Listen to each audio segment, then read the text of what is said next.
The Dayton Police Department is lowering its testing standards for recruits. It's a move required by the U.S. Department of Justice after it says not enough African Americans pass the exam, a decision that's stirring up a lot of controversy.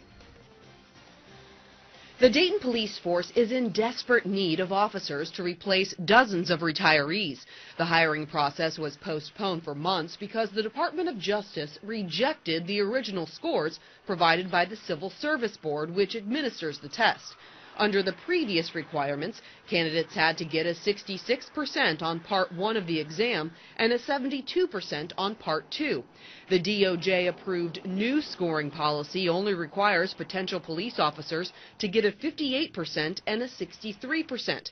That's the equivalent of an F and a D. It becomes a safety issue for the citizens of our community. It becomes a safety issue of having an incompetent officer next to you in a life and death situation. The NAACP does not support individuals failing a test and then have an opportunity to be gainfully employed.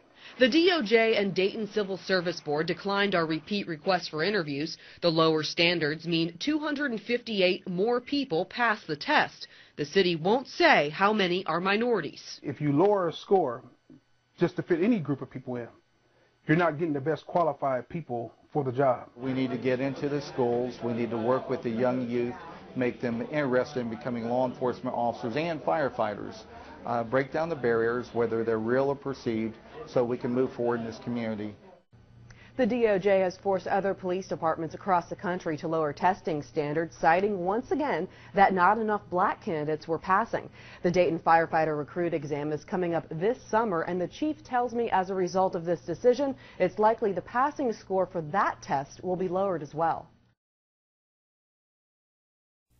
PBN, for news that affects America. Join us on our live show at pushbacknow.com.